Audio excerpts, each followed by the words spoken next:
Shalom saudara, mari kita akan mulai prayer, kita berdoa. Bapa di sorga, kami bersyukur atas sepanjang hari ini Tuhan telah mempertemukan kami di dalam ibadah prayer meskipun online. Tuhan berkati di dalam nama Tuhan Yesus. Amin. Haleluya.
Diam-mu pimpin langkahku setiap waktu dan berjalan dalam roh-Mu. Nyatakan Tuhan, nyatakan Tuhan kemuliaan-Mu dan berjalan denganku,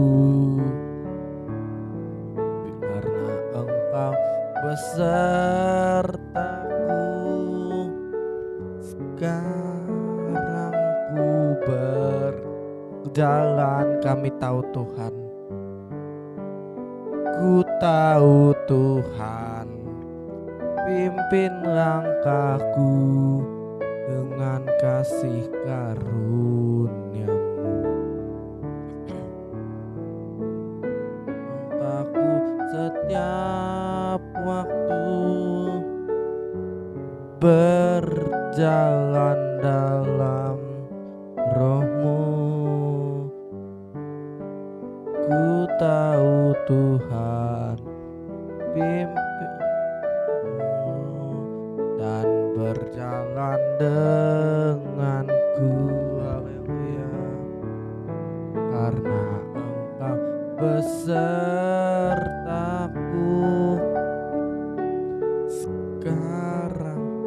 Sekarang ku berjalan, kami perlu Tuhan. Ku tahu Tuhan, pimpin langkahku dengan kasih karunia-Mu. Pimpin langkahku setiap waktu berjalan dalam roh-Mu. Nyatakan Tuhan,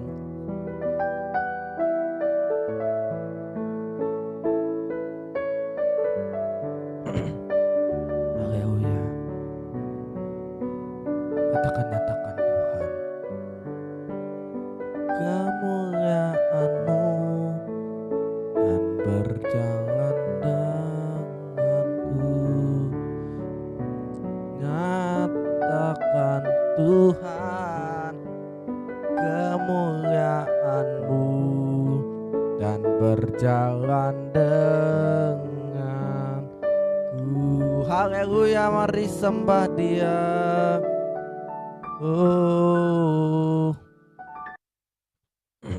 Haleluya. Kami perlu Engkau Tuhan, memimpin jalan kami, karena tanpa Engkau kami tidak bisa berbuat apa-apa. Kami haleluya, Engkau yang menemukan setiap kami. Sembah Dia. Haleluya.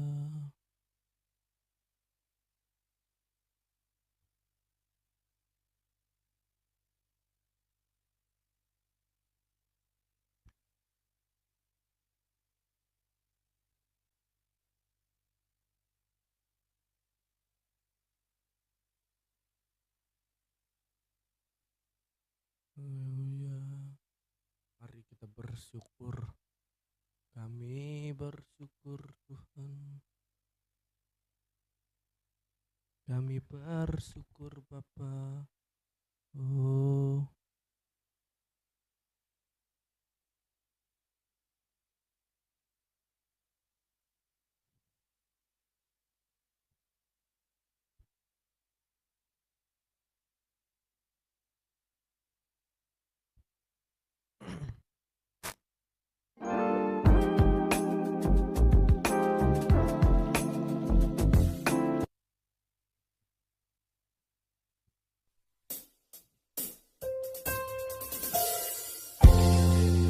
kami bersyukur buat kasih setiamu di dalam hidup kami.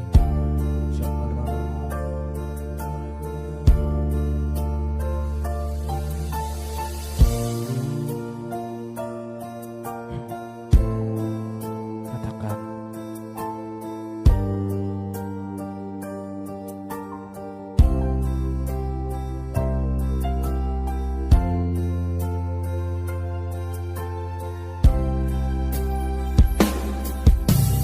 banyak yang kau perbuat di dalam hidupku. Rancangan indahmu terjadi di hidupku. Bapa yang mengerti segala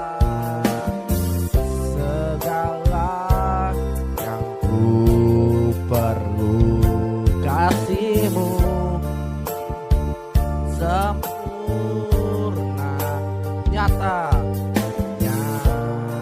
dalam hidupku.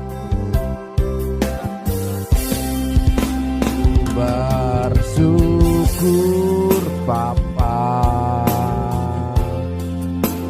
ku bersyukur Tuhan buat kasih setiamu di dalam hidupku.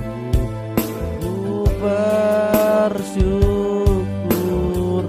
Tuhan, ku bersyukur Bapa, ku bersyukur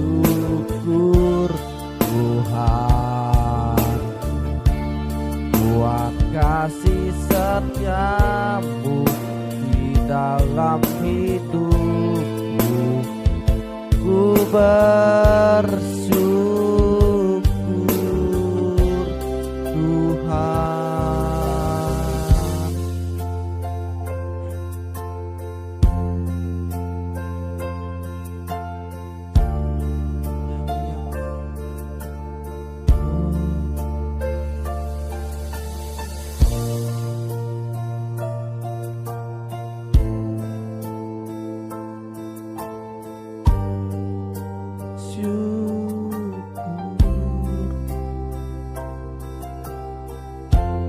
Katakan,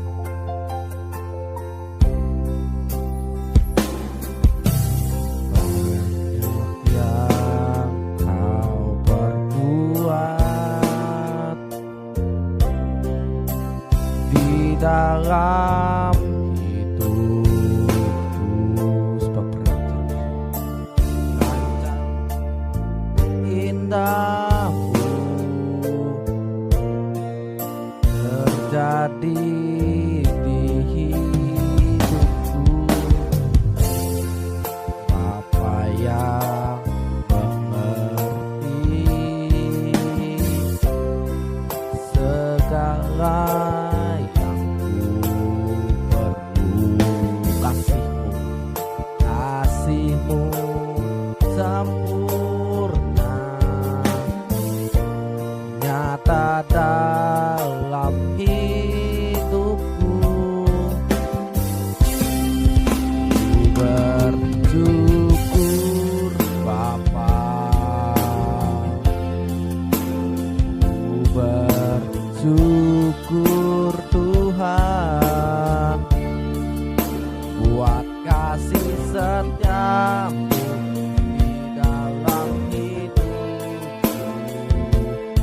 bersyukur.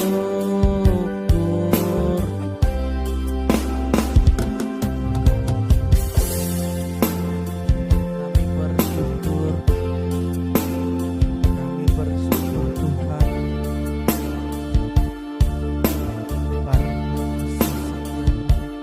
di dalam setiap hari kami bersyukur.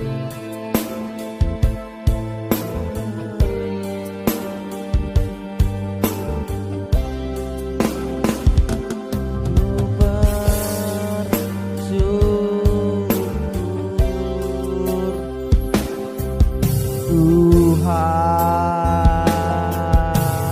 haleluya.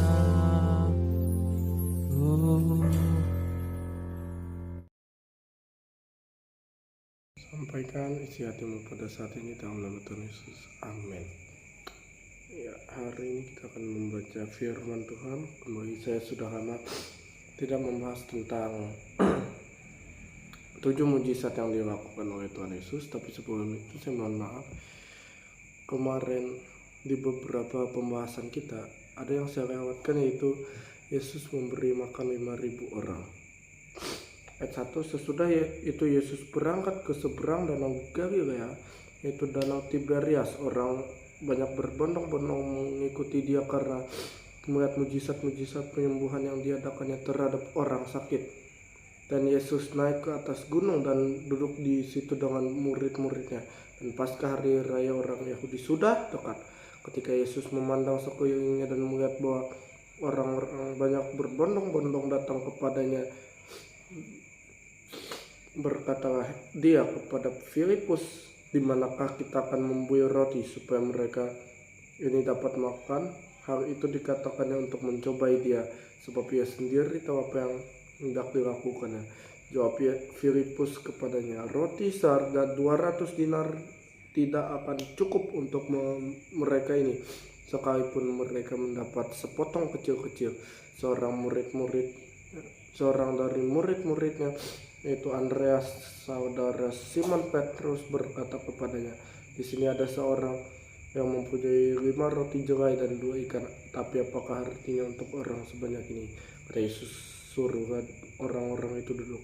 Adapun di tempat itu banyak rumput, maka duduklah orang-orang itu, kira-kira 5.000 orang, laki-laki banyaknya. Lalu Yesus mengambil roti itu, mengucap syukur dan membagi-bagikannya kepada mereka yang duduk di situ. Demikian juga dibuatnya dengan ikan-ikan itu sebanyak yang mereka kehendaki. Dan setelah mereka kenyang, dia berkata kepada murid-muridnya, kumpulkanlah potongan-potongan yang lebih supaya tidak ada yang terbuang. Maka mereka mengumpulkannya dan mengisi 12 baku penuh dengan potongan-potongan dari kelima roti jelai yang lebih setelah makan. Ketika orang-orang itu melihat mujizat yang tadi adakannya, mereka berkata, dia ini adalah benar-benar Nabi yang akan datang ke dalam dunia. Karena Yesus tahu bahwa mereka hendak datang dan hendak membawa dia dengan paksa untuk menjadikan dia raja, yang menyingkir pula ke gunung seorang diri. Saya percaya Alkitab itu banyak sekali kesamaan. Ketika Yesus di sini banyak sekali plot twist atau sesuatu yang nggak kita kira. Ketika mereka Yesus lagi ngajar, orang banyak berbondong-bondong, ada 5.000 orang katanya di ayat yang ke 10. Adapun di situ, di tempat itu banyak rumput, maka kira-kira duduklah orang-orang itu, kira-kira 5.000 laki-laki banyaknya, baru laki-laki. Gimana dengan perempuan? Ya.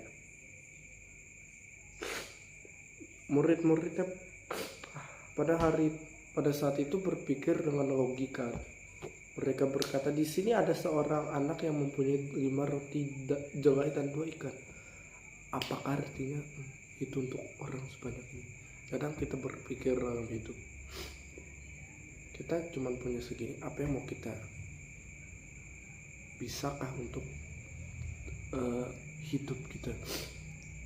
Ya, sandang, pangan, papan. Tapi Tuhan bilang, suruh orang-orang itu duduk. Artinya apa? Percaya saja gitu loh. Ya, mujizat itu pasti benar asal kita percaya dan mengandalkan dia. Lalu Yesus mengambil roti itu mengucap syukur. Nah, kunci yang pertama untuk mengalami mujizat adalah ucapan syukur. I don't care what is your problem.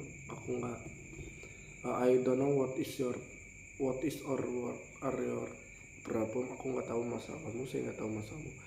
Tapi yang saya tahu, saya kenal dengan pemilik surga. Dia nggak pernah membiarkan anaknya sendiri. Dan setelah mereka kenyang, ia berkata kepada murid-muridnya, kumpulkan potongan-potongan yang lebih supaya tidak ada yang terbuang. Dan Yesus ini masih memikirkan orang-orang ini. 12 waktu yang di rumah nanti gimana? Artinya apa? Kalau kita mikir kita kurang percaya, ya orang-orang ini mereka kira mereka akan kekurangan, ternyata kelimpahan. Artinya dalam hidup engkau kekurangan nikmat, minta sama Tuhan nikmat. Engkau kekurangan iman, minta sama Tuhan. Engkau kekurangan apa, minta. Bukan hanya cukup tapi berkelimpahan. Kita tutup dengan ayat 14-15. Ketika orang-orang itu melihat mujizat yang tadi adakannya, mereka berkata, dia ini adalah benar-benar Nabi yang akan datang ke dalam dunia. Artinya apa? Orang melihat, wow, orang Kristen itu hebat. Bukan hanya dari sisi mujizatnya. Mujizat yang terbesar sejatinya adalah keselamatan. Orang melihat bahwa kita sudah diselamatkan, maka orang akan melihat, wow, dia ini adalah Tuhan yang benar-benar Tuhan. Maka kita bisa menarik orang tanpa perkataan, hanya dengan perbuatan. Ya, karena Yesus tahu bahwa mereka hendak datang dan hendak membuat dia dengan paksa untuk menjadikan dia raja. Ia menyingkir belakang seorang diri. Kita akan bahas besok, ya. Tapi intinya adalah ucapan syukurmu dapat mengubah hidup. Ya, mari kita berdoa. Bapa, makasih Tuhan, kami sudah mendengarkan firman-Mu yang mana kami diingatkan bahwa ucapan syukur dapat mengubah hidup kami Tuhan. Dan kami tahu bagi mereka yang sakit hari ini, percaya ucapan syukur-Mu membangkitkan iman-Mu. Biar Kau sudah sembuh. Kami berdoa bagi bangsa dan negara kami ya Tuhan, di mana penetapan presiden tahun 2024 di bulan Oktober Tuhan, biar mereka dapat bekerja dengan baik sesuai dengan kehendak-Mu. Mereka dapat menghormati Tuhan, dan mereka dapat menjadi pemimpin yang baik bagi bangsa dan negara ini. Dalam nama Tuhan Yesus yang percaya sudah diberkati, katakan amin. Tuhan Yesus memberkati. Shalom.